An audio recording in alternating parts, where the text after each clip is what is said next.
Good evening, everyone. I'd like to welcome you to the July East Central Independent School District Board of Trustee meeting. Ms. Barrientos, would you call the roll, please?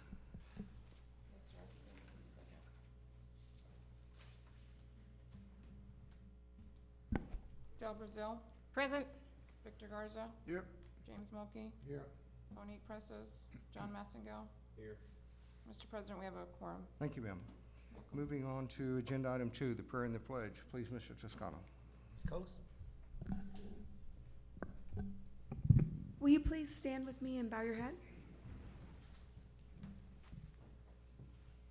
Dear Heavenly Father, we thank you for this day and for these leaders. We pray your blessings and guidance on this convening. Lord, where there is weakness, give us strength. Where there is disagreement, give us tolerance. We pray that you will bless our new school year and be present in our schools and lead and guide our student, staff, and our community. We pray that you will bless our work tonight and every day. We pray that you will see us home safely. In your name we pray, amen. Amen. I pledge allegiance to the flag of the United States of America and to the republic for which it stands, one nation, under God, indivisible, with liberty and justice for all. Honor the Texas flag. I pledge allegiance to thee, Texas, one state, under God, one and indivisible. Thank you, ma'am. Agenda item 3, awards and recognitions. Please, Mr. Toscano. Trustees, in a moment I'll have Ms. Colas introduce our guest today from Emergent Tree, May Kaufman. I guess I just introduced her. Yes, thank you. She'll be recognizing a couple of campuses, a few of our campuses who, as you're aware, all of our campuses have been working with Emergent Tree on our tiered behavior system, school-wide behavior implementation for several years. And we had 3 campuses in particular after this year's review who have done just a phenomenal job among all of our campuses who have done a great job, by the way. And so we just wanted to give May an opportunity to recognize them tonight. So, May? Great. Well, thank you for having me today. I was realizing in preparing for this that I was looking back at our history, and Emergent Tree Education has partnered with you guys here in the district for our 6th year, going on our 6th year. And it's been a great partnership, all focusing on the idea of how can we help support student behavior so we keep kids learning in the classroom and teachers teaching. So in doing that, we support districts really across the state and over 400 campuses last year. And one of the things we find is every district's a little different, right? Every campus is a little different, depending on the region and the size and their location to like an urban area, as well as student demographics. But there's a quality that's present in every district that is truly successful in moving forward. And that has to do with the commitment from leadership. And so one of the things I wanted to recognize before I get to those individual awards is really thank those of you in the room, whether you're those campus administrators who are so important in leading the charge, our coordinators, our specialists, your directors, your superintendents, and ultimately you guys as the board that really support initiatives like this, because it's making a difference in students' lives and it's really moving them forward, not only in their academic growth, but overall that holistic view. So, as we move forward, I have a few campuses to recognize in particular. We actually are in our first year. This is our inaugural year of presenting awards. And so we realized that after implementation for so long, we really needed to do a better job ourselves of recognizing those who are really being exemplary in their practice. So many of your campuses here in ECISD are hitting high levels of fidelity, but in order to qualify for these awards, they needed to not only show high levels of fidelity, but it needed to be present in subcategories all the way across the school, everything from in individual classrooms to school-wide to intervention systems we're doing with kids. And so they had to demonstrate that. They had to also have a history of that, meaning this wasn't just the first year. They've actually showed multiple years of moving towards these high levels of fidelity. And then ultimately they had to be recommended by their Emergent Tree partner or coach who's been working with them. So this year we're recognizing Oakcrest Elementary,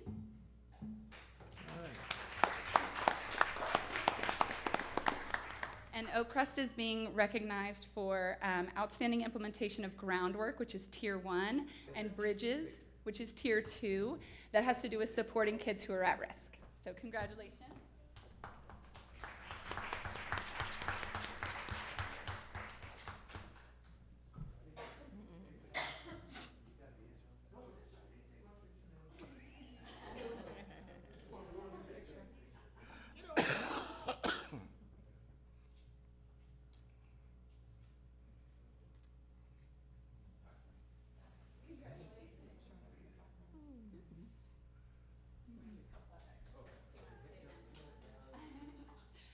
All right, I also am recognizing Pecan Valley for implementation of the Groundwork Framework Tier 1 and Bridges for interventions for students who are at risk.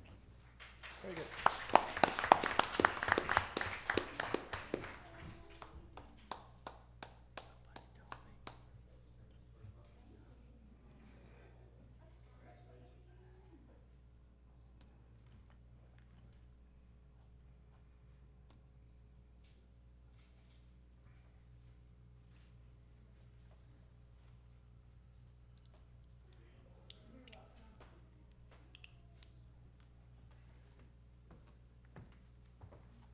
And lastly, but not least, I'd like to recognize Salado Intermediate, and I know we're moving to Salado Elementary, but one of the things that's most unique here about the award for Salado is they've actually shown high levels of fidelity in all 3 tiers, which is actually really rare.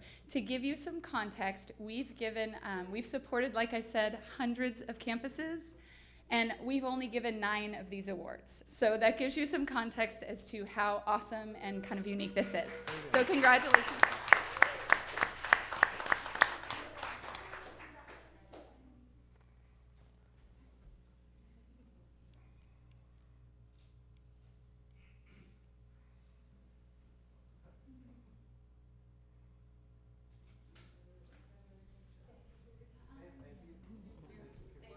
Thank you, ma'am.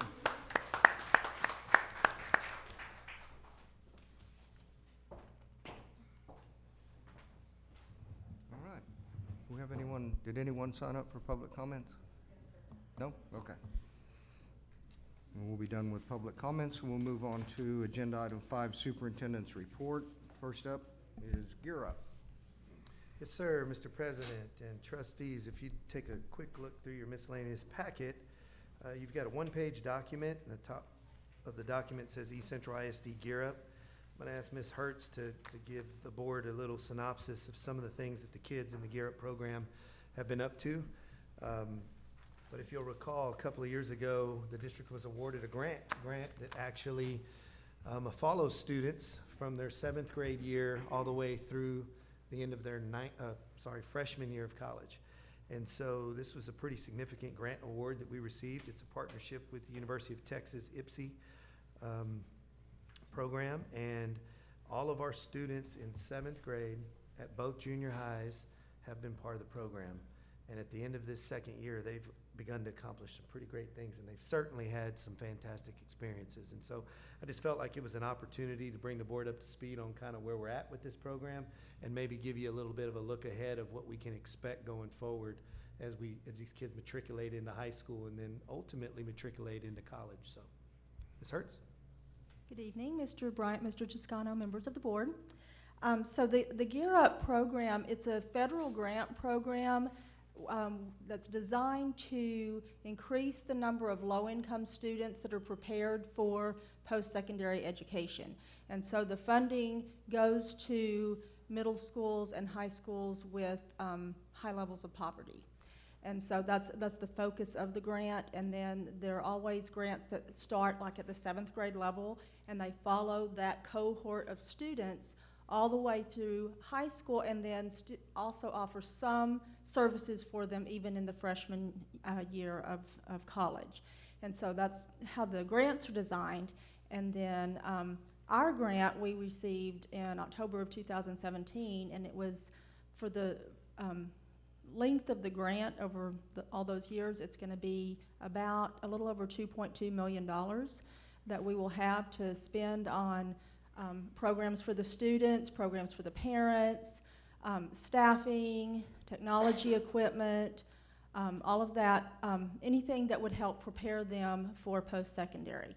And we are part of a grant with UT-IPSI and several other districts, so we do some combined activities also. As Mr. Toscano said, you have a list there of some of the things that we've done throughout this school year. I do want to point out that the grant kind of has a dual purpose. So yes, all the students in that particular cohort receive extensive services preparing them, but it also helps the district build capacity so that students in future cohorts would also benefit, because the teachers receive a lot of training, they receive technology equipment to go along with that training, and then the kids move on, but the teachers stay where they are, and so they already have the benefit of what they've learned to implement in their classes for future students. In addition to that, with the grant funds, we have the ability to try out some strategies with the kids and see kind of how it goes, and then the things that do well, we can replicate that as time goes on. So it's not just the students in that cohort that benefit. We will be able to have students in the future also benefit from what we learn from the grant. So I do want to point out a few pieces of data for you that you might find interesting. We do currently have 835 students in that cohort, so those are the kids that will be going to the high school as ninth graders next year. And by the way, I forgot to mention, part of what we did with the money, we hired 3 coordinators, and so we have one for Heritage, one for Legacy, and one that's shared between the 2 campuses. Well, now that the kids are going to high school, those coordinators are going with them. So they will be with them through the life of the grant, working with those students and really getting to know them. So back to the data, so out of the 835 students that are part of the cohort, 454 of them this year received tutoring and homework assistance services. 435 of them received comprehensive mentoring services. 815 of those 835 attended at least one workshop related to the goals of Gear Up, and 365 of them attended at least one job visit or job shadowing.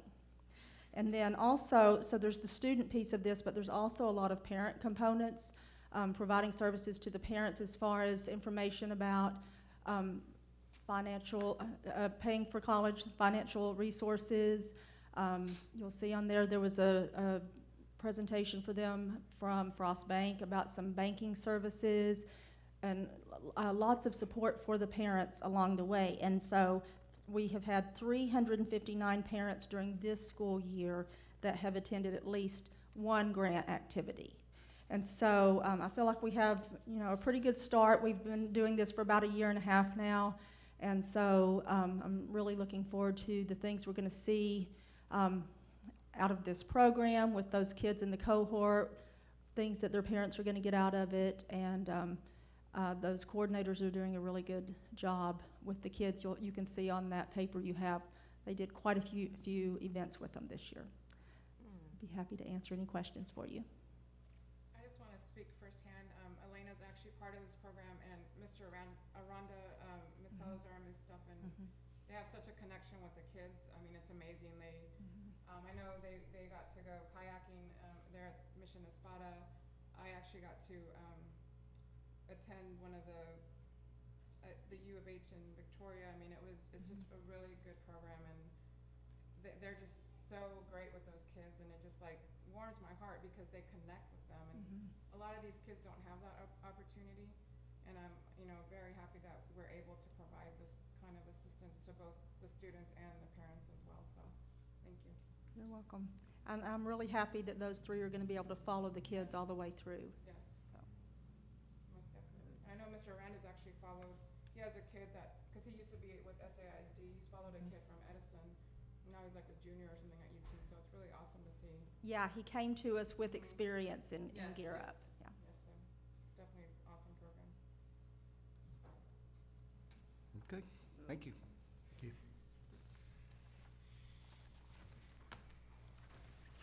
All right, our next report is personnel report. Trustees, this month's personnel report's in your packet, beginning on page 10 in your electronic packet. You'll see that we've now passed the contract release deadline, so this is the time of year where you'll see a little last surge of activity. But more than that, you'll see that we filled a vast majority of the open positions that we've had available from the spring and through the summer, and we're gearing up and getting ready to receive all of our new employees and get them ready to start the year. I'd also like to formally introduce to you a few folks that are in the room this evening, a couple of which you know because they're East Central Hornets and part of our family, but they're new roles, and you already know this, but I wanted to formally announce Brittany Irvin as the new principal at Highland Forest for this year, and she's, yeah. So you'll recall that Brittany was the assistant principal at Oak Crest for many years, but has held several other roles in our district, to include former student. And she's doing a fantastic job for us in her career, but also a phenomenal job over at Highland Forest thus far. And I'd also like to formally introduce Miss Karen Kopek, who is our new principal at Tradition. Who most recently was the assistant principal at Harmony, and she too is doing a phenomenal job already over at Tradition. I'd also like to introduce Dr. Wendy Fuller, right there in yellow. She's one of the newest in our EC family, and Dr. Fuller made a big, long circle back home. She's a 93 East Central grad, but she spent some time in her career at Seguin and Stockdale as a counselor, and in Floresville as a DAP administrator principal. She's most recently been the principal at Nixon Smiley High School, where she, even before that, was an assistant principal. So a lot of experience in a short amount of time, relatively speaking, Dr. Fuller, but we're really excited to have you lead as our principal of Cast Lead. And so this, as you'll recall, is the planning year, and then she will be responsible for designing and executing and recruiting and getting that first cohort of freshmen on the ground in the fall of 2020, and she's already hit the ground running, doing a lot of coordinating and planning and meeting and greeting and creating and all of those things. So welcome to the East Central family, Dr. Fuller. And then last but certainly not least, some of you might have been wondering, who's that fella up there in the suave vest and the man bun taking the photos? Well, that's Mr. Brandon Oliver. And you know very well that we have been eagerly waiting the time when we would pull the trigger, if you will, on a director of communications in hopes of building out a communications team. It's a long time coming. But the most important thing is we knew we had to hit a home run. The board supported the investment, and we knew that we could miss, and we were very pleased to have Brandon, and he too has begun to do an amazing job in a relatively short amount of time. In fact, the Rivard Report caught one of his posts on social media, and we'll be covering a great program for us that we'll be offering our elementary students, as you guys all know, free breakfast, lunch, and an end-of-day meal district-wide going forward next year. And he was really intending to just make sure our community knew that, and did such a great job that people around the city want to know more. But he comes to us from A&M San Antonio, where he spent the last 11 years in design and in marketing and in communications and in doing a whole bunch of things in that space. But he's got a background with KLRN and KINS 5, which is also going to be integral in him being able to do the things that we need him to do. But at the end of the day, his job is to put us on the map, to tell our story so nobody else will, and he's already beginning to do that exceptionally well. So welcome to the family, Brandon Oliver. If you'd like any additional information about any of the folks in the personnel report this month, I'd be happy to provide that for you as always. Okay, welcome to the district, to those of you who are new, and to new positions, to those of you who aren't. Mr. Massingo would like some tips on a man bun.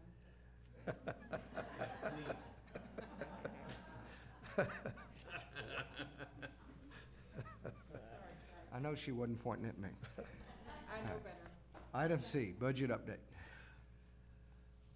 Trustees, after our budget workshop a few weeks ago, we promised to come back and give you any additional updates. We know that as a result of House Bill 3, a lot of specific information is coming out every day that gives us a little more clarity as you guys prepare to consider the proposed budget for formal adoption next month. So much of the information that Ms. Burns will be presenting tonight has a lot to do with House Bill 3, in particular, our compensation package that we're going to be considering proposing next month for your consideration. And so with that, I'll turn it over to Ms. Burns, but also point to your miscellaneous packet for the 1920 budget update as a guide to some of the things that she'll be saying, or you can look behind you to the presentation if you'd like. Ms. Judy? Thank you, Mr. Toscano and the board. The presentation is on the screen, and since y'all are so much younger than I am, I know every one of y'all can read that very clearly. Anyway, I gave y'all a copy of the budget update. The salary increase is basically the same that we talked about at the budget workshop, that we have to do a 30% of the total district gain must be used on salaries. 75% has to go for teachers, nurses, librarians, and counselors. And then the remaining 25% can go for all other full-time employees except administrators. And really and truthfully, the gain is a moving target. It will be decided by our ADA and our tax collections, but we're going to be watching that closely every month to make sure we meet what we have to spend on that. But we feel very confident with what we're going to propose on the compensation, that we will meet and maybe even exceed a little bit on what we have to spend. But we will be taking a close look at that. The annual increase for the beginning teachers is around $1,600 a year. And that goes from $1,600 to $2,401, a maximum of 26 years. And so the average salary increase is, for all our teachers, if you do an average, is about $2,038 per year. And the percent increase on an average is 3.595%. Now, we are considering increasing our health insurance, not only from $50, but to $103 per month per employee. Because if we do that, then every employee can have free individual health insurance. I know it's the high plan, but it will allow some of our employees who never were able to afford insurance to be able to have insurance for their individual person. Also, I think maybe Mr. Toscano would like to explain why we're doing that, because of... Yeah, I would, and before I do, if it's okay, I just want to clarify, Ms. Judy's talking first about salary for teachers, but understand that the way the statute was written, it's about compensation. It's about the total compensation, which includes salary and benefits. And so in addition to the salary increase that Ms. Burns was presenting previously, we're also talking about the employer contribution to TRS healthcare being an additional $103 above what it was this year, which if you extend that out over $100 a month, that's a little over $1,200 additional dollars of compensation. And so what that dollar amount does, as Ms. Judy presented, is it does offer the high deductible plan, the entry-level health insurance, free for every full-time employee in East Central ISD. And the bottom line is a couple of things. Number one, we know that there's a minimum threshold that by law you've got to meet. And we felt like the minimum wasn't enough. And we also have been monitoring as employees leave our organization in exit interviews why. And we recently also got our workplace surveys, end-of-year surveys, and we saw that there were a lot of employees of those who left who said, we loved it. We love the EC family. We love the environment. We love our coworkers. We love the children in the community. But the health insurance is just not accessible to me. And we saw that more frequently this year than we have in recent years. But we also know that the health insurance, given that it's a TRS insurance, is what it is. And the only way to relieve employees is the employer's contribution. And this year, for the first time, we're actually able to do more than we've ever been able to do before. It also makes us a little bit more competitive with other districts in the area who have TRS.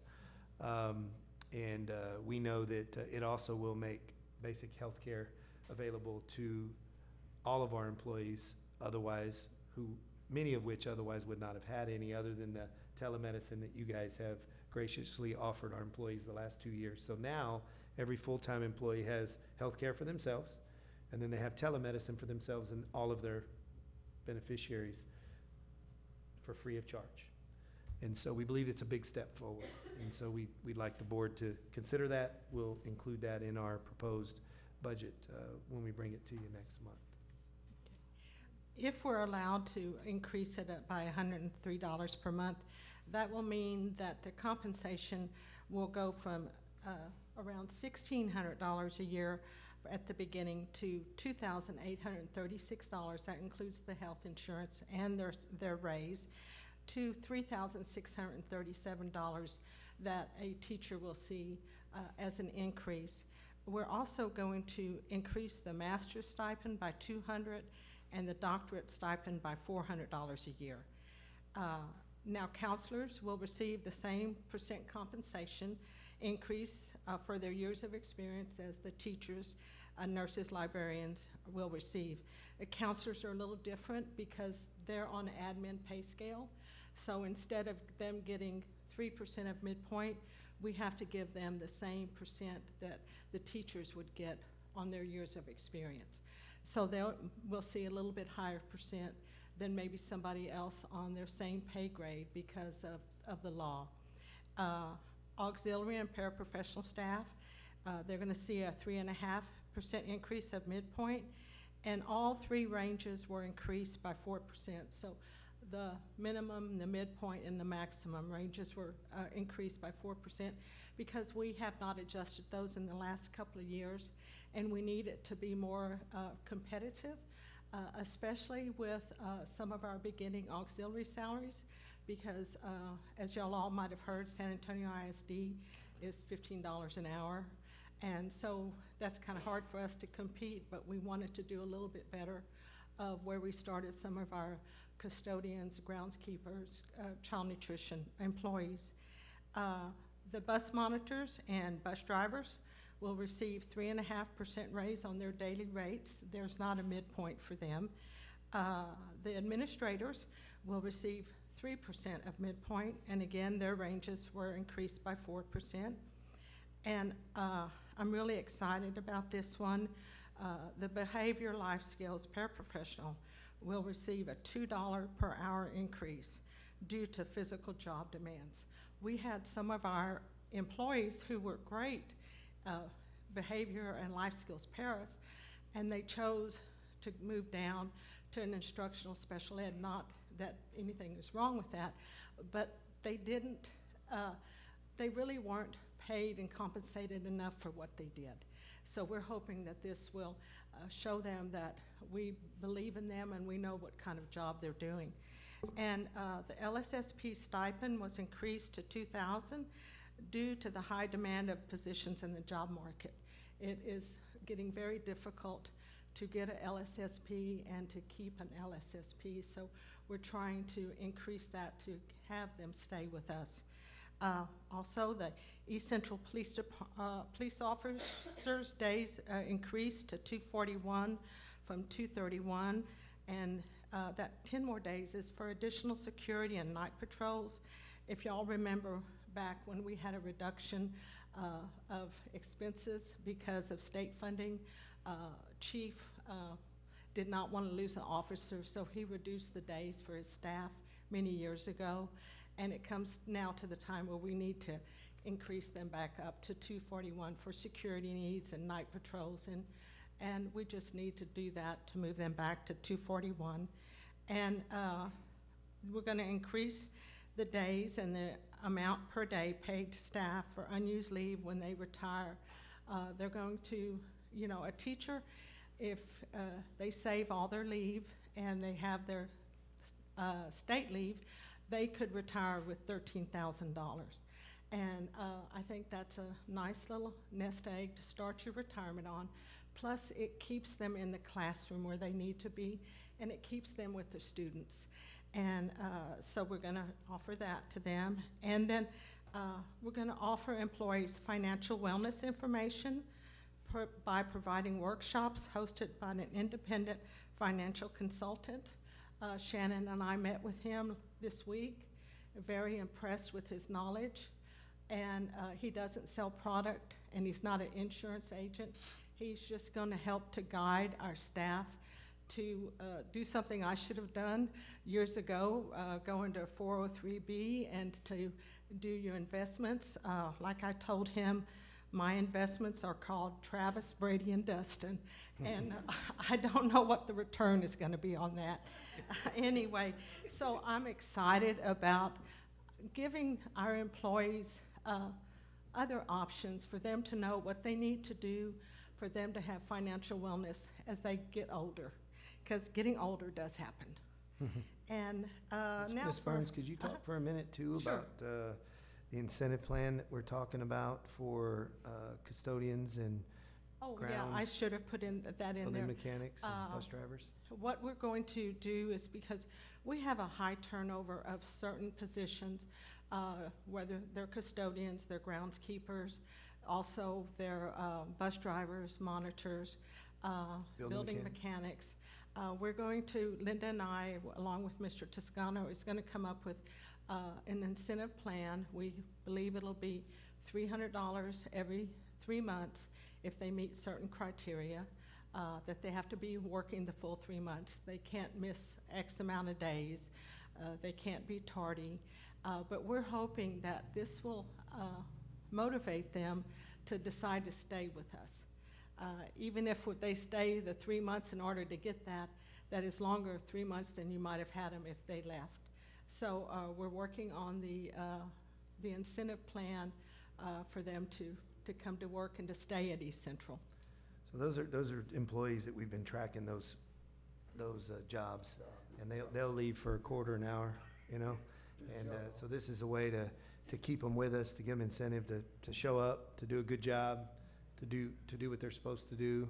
And if they stay with us and were to retire with us, they too qualify for the buyout of the state days and the local days, keeping in mind that the board approved a few years ago for every employee, not just the superintendent and principals, but every employee who's full-time to get 5 state and 5 local every year.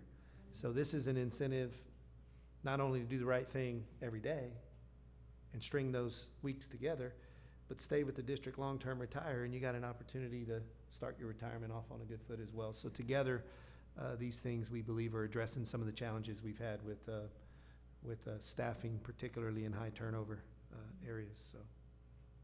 Okay. As I told y'all at the last meeting about the difference in the additional funding that we're getting, we're finding out more and more information from TEA as well as our organizations about this funding. And the biggest one is state comp ed, because the increase is going to be significant, and TA is not given a lot of guidance on that. They just released their first little video on state comp ed.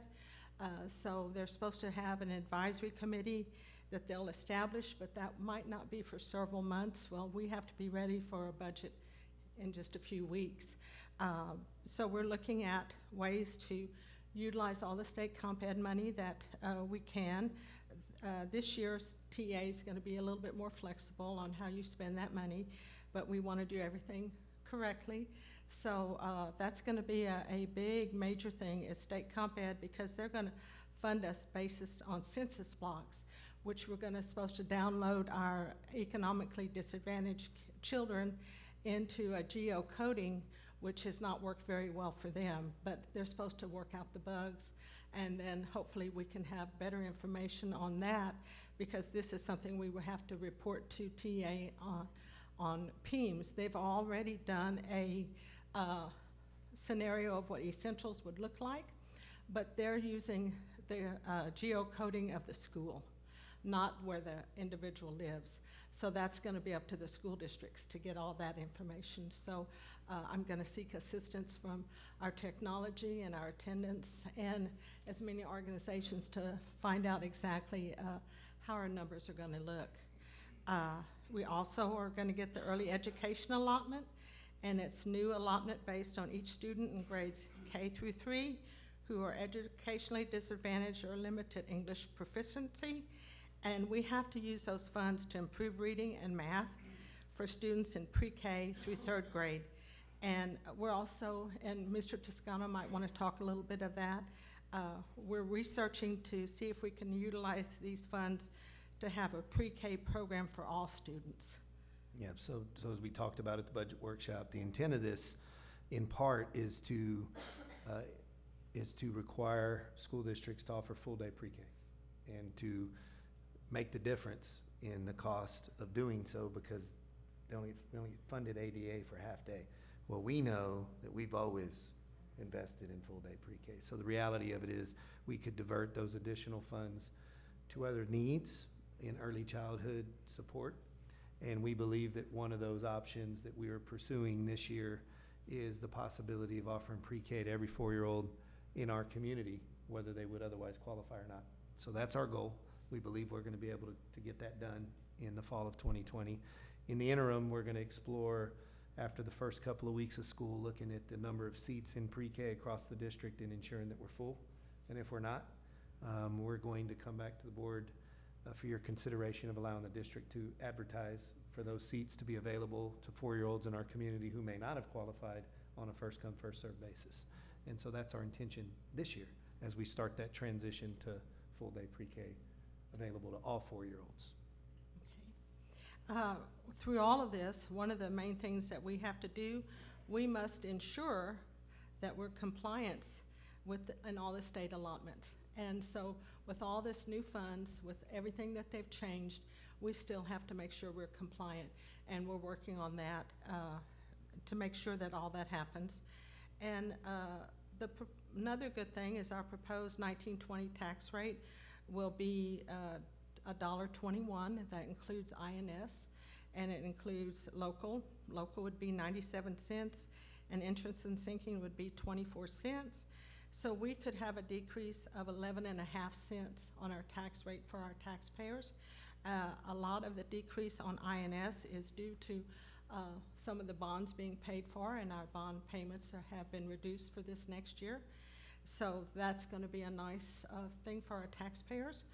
And the next thing is, you know, the summary of finance is a template that a gentleman does for every school district in Texas. And he first gave out his first version in the middle of June, and now he's already on number 6. So, you know, they're finding bugs in the little template. So I'm sure there'll be version 10 before we hit September. So we're keeping on working with that. And our final certified values will be released on July 26th. So that will even help more in establishing the budget. And we're going to be doing something a little different with our administration on DLT. Normally I would now give you information about how much purchasing contracted, how much supplies, what I think the total would be. But at DLT, I'm going to print out everybody's budget that they submitted, that's what they wanted for 1920. And they'll have the chance to look at that with their needs assessment that they're working on and make changes. And if they have any changes, then we'll make them before we submit the final budget to y'all for adoption. But I'm excited about them being able to say, hey, I really should have thought about this, or having their team look at their budget. So they'll be doing that next Wednesday and Thursday. And that's all I have for y'all. So just to add to that, is we've been spending a lot of time since our goal-setting workshop talking about the continuous growth process and us consolidating all of our improvement models into one improvement process. We're also including an analysis of what we determine to be our priority of needs and the things that we've determined we need to focus on with, does that match our budget?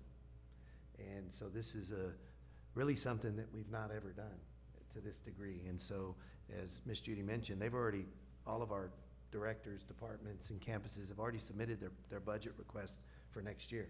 Normally, that's a done deal. But now we're going to, along with their teams at district leadership, be able to do a crosswalk between the work that they intend to do this year to get better and the budgets that they've requested. And then that will be reflected in the budget that we bring to the board for consideration next month. I also think it's going to be a really good thing for their team to see the budgets, so they have an idea of where their money is going and how much money they have, and that they're all aware of what their budget is for their their school or their department.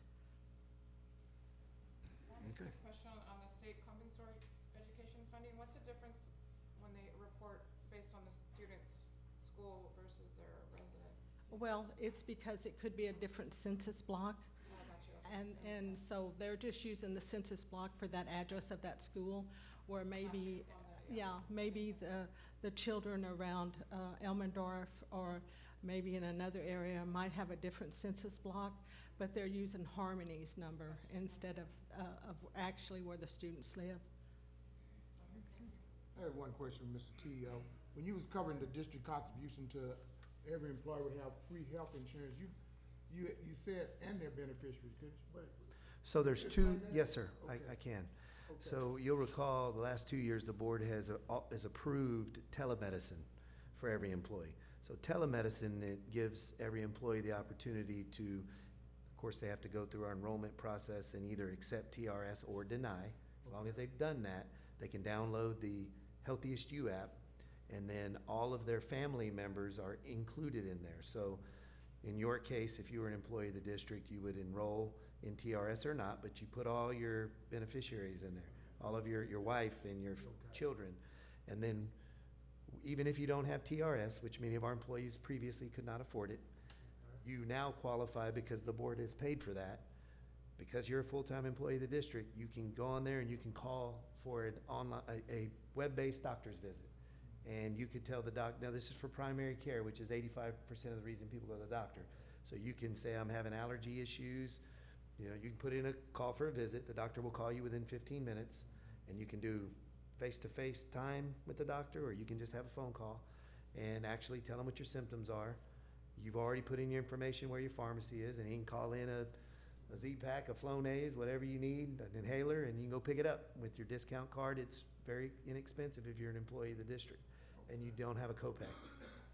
So that's that piece. What you meant, okay. The TRS, the contribution of $103 gives every employee the high deductible plan. That's the plan I'm on. I use that in a health savings account. So I put money into that, and I can use that for my medical expenses or any of my family's medical expenses. And that's the least expensive health plan that TRS offers. But it would be free to every single full-time employee if the board adopts a budget with that contribution increase. So it's a value of $103 additional dollars a month for every employee who takes TRS from this past year. It's an additional $103. So combined, it's about $303 a month the district would be contributing. Is that an accurate That- number? Okay, Yeah. Ask Shannon real quick, she's. Yes. 300, okay, and that covers your wife and don't care how many kids you got? That's different. Okay. Telemedicine is your wife and no matter how many kids. All right, That's telemedicine. okay. TRS would cover just the employee. Yeah, got it. Now, $303 is what it would cost you to have the high deductible plan, but the district previously paid $200, so it'd cost you $103 next year.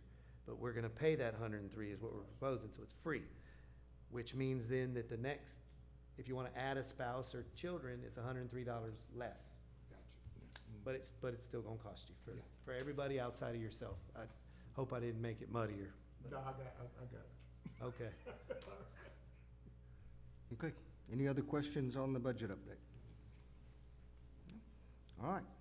Item D, construction update. Trustees, also in your miscellaneous packet, you have a construction update this month. Mr. Selby will point to a few high points, but you're aware that we're closing out all the renovations and additions.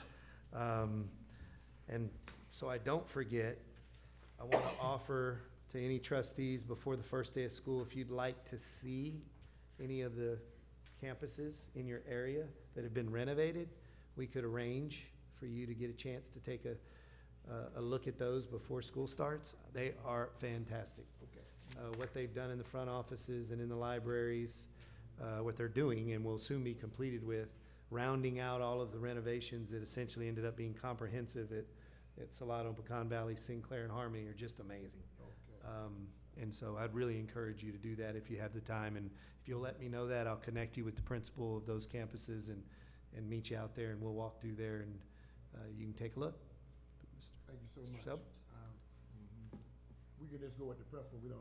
Yeah, you don't have to go with me. I can help coordinate. Already I'd like to touched go base. see them though. Okay, I touched They're base. changing every day. I've already touched bases with that, we're gonna. Okay, you've already lined it up. Yeah. All right. Mr. Toscano, board members, just wanted to give you a quick update again on the 2016 bond program. Mr. Toscano, as usual, has already covered an awful lot of that.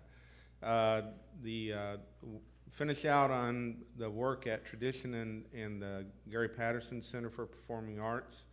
Believe it or not, is making tremendous headway and is very near being completed thank goodness. Punch list items at the Tradition are all done. What we're really working on there is warranty issues more than anything else. They've redone all the windows and supposedly have tested them. We're going to have them test them again with us present. And so that was a major concern out there because there was some leaking windows. We are working on continuing to refine some of the issues that are having with controls, not just there, but everywhere. Controls are an ongoing challenge just because of the complexity and the linking in with all the technology. But those are getting close to being all the bugs worked out there. And so at the PAC, in particular, the heating and air conditioning systems were the major concern there. They have told us that they've completed them all. I walked it down last week with them, and it does look like most of those identified deficiencies have been corrected. We're going to meet out there next week and go through and confirm that they have been completed and have the final stages of testing and balancing and commissioning done, which would verify whether or not all those things have been corrected for sure.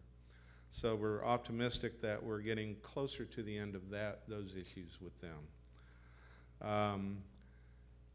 As we move into the area with Joris General Contractors at Harmony, they have completed the renovations to the library and computer lab areas and the restrooms associated in that area. We received certificate of completion on that, our occupancy last week, and they are moving into those areas. They've completed an awful lot of the work moving towards renovations in the admin area and the restrooms over by the gymnasium.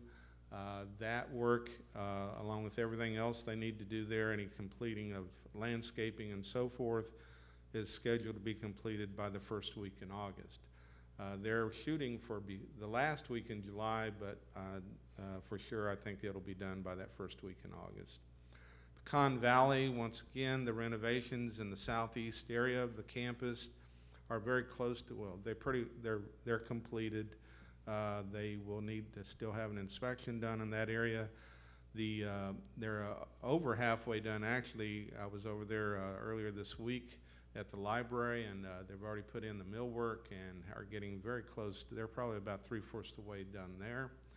And the abatements completed at the cafeteria kitchen areas, and they are doing all their renovations in those areas. And once again, that should be completed no later than by the end of the first week in August.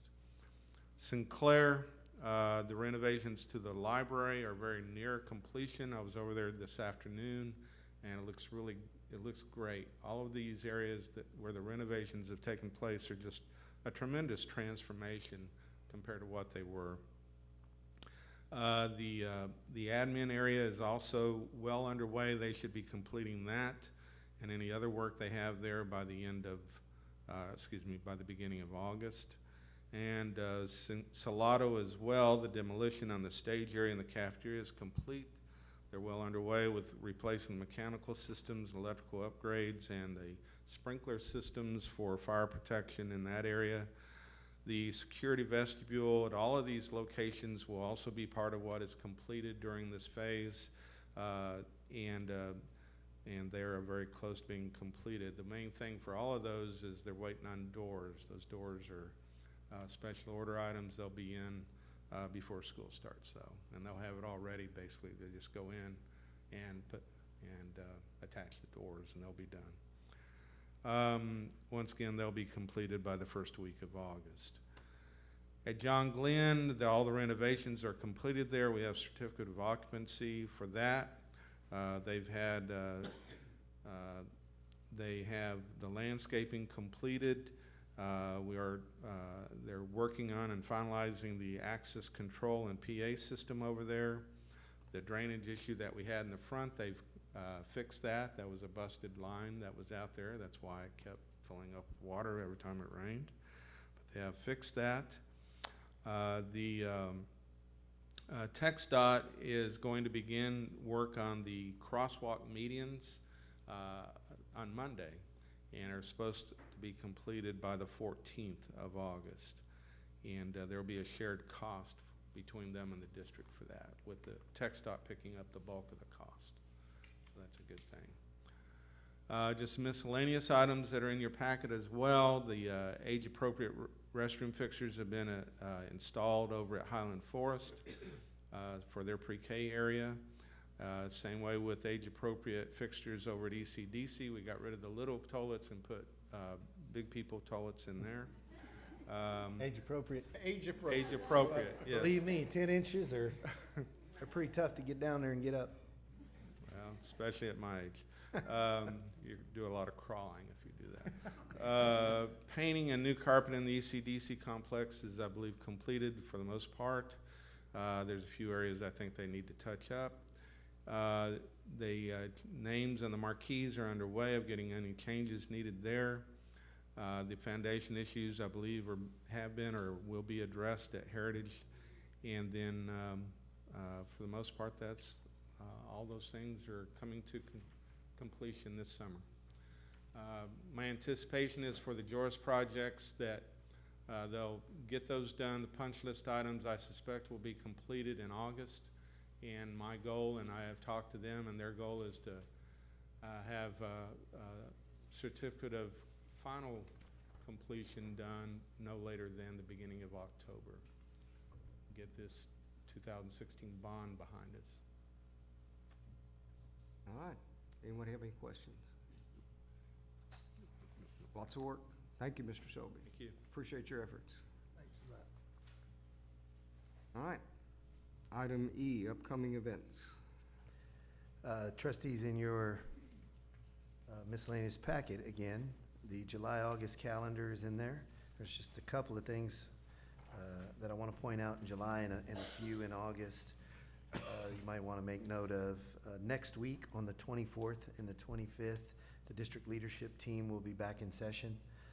We'll be doing a lot of work those 2 days, specifically on rounding out our continuous growth plan for the year and detailing out all the way down to budget alignment.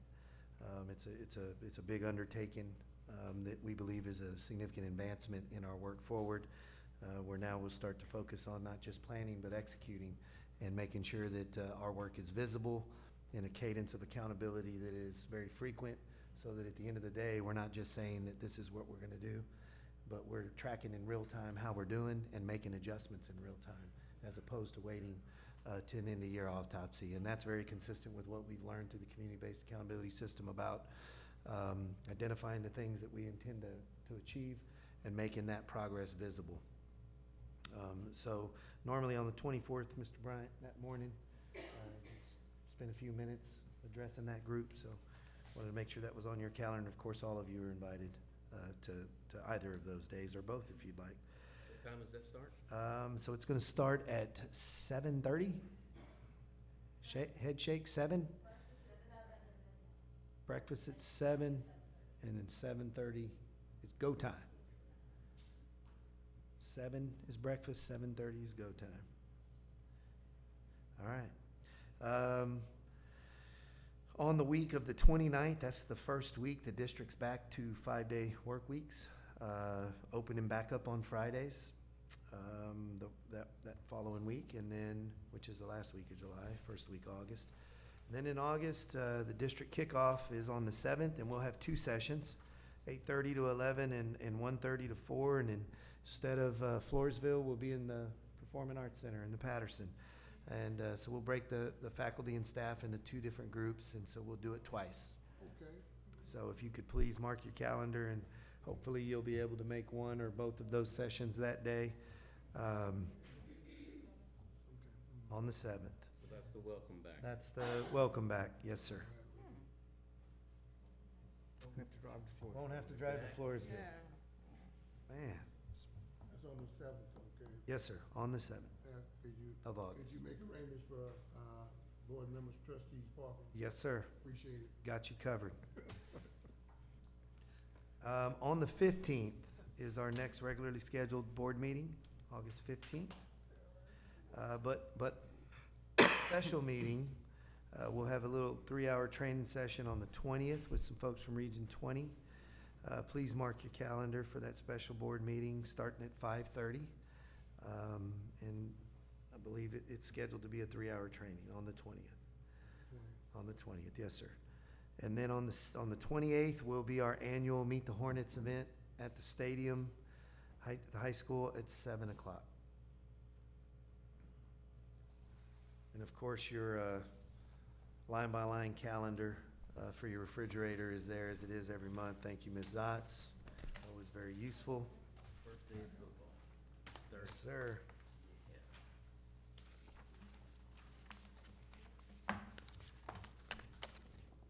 Okay, any questions about the calendar, events?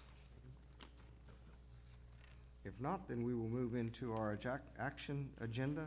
Item 6A, revision of 2018-2019 Student Code of Conduct. Trustees, I apologize up front if this is a little confusing, but the way the statute reads is the board annually has to adopt the revised 2018-2019 Student Code of Conduct, but statute does not require us to revise the Student Code of Conduct. And it, as was the case last year and again this year, we did have significant revisions in years previous that made that Student Code of Conduct more applicable to the work that we do in administering discipline, as well as managing expectations of our students and communicating the expectations of our students' behavior across the district. And so while the item says revision of the Code of Conduct as required by statute, we're presenting the Code of Conduct to you this evening for your consideration without any revisions.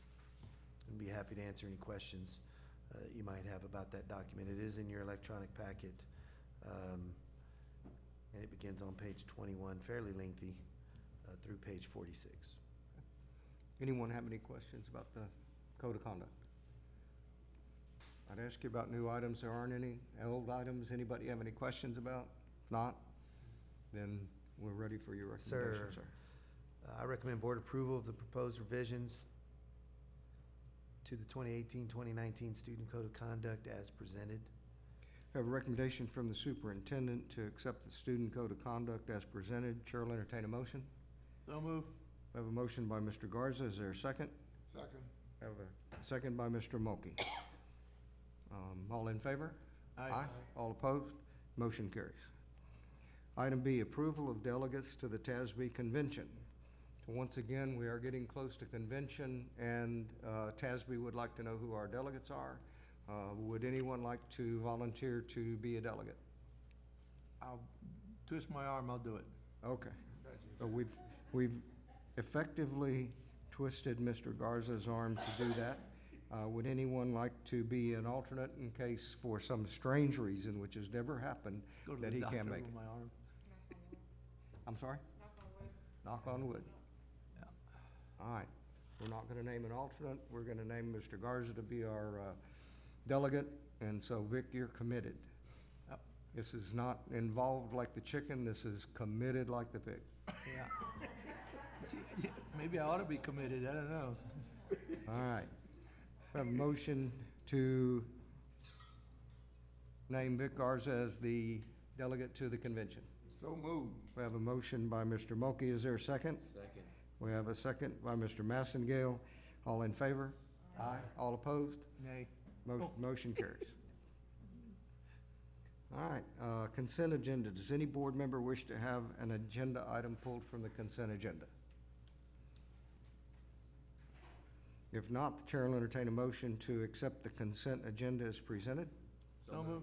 We have a motion by Mr. Massengale. We have a second by Mr. Garza. All in favor? Aye. All opposed? Motion carries. moving on to our executive session item. The Board of Trustees on July the 18th, 2019, beginning at 7:30 p.m., convened in a closed meeting in accordance with Texas Open Meeting Act, Government Code Sections 551.074, Personnel Matters. Thank you very much for your attendance this evening. We'll be back.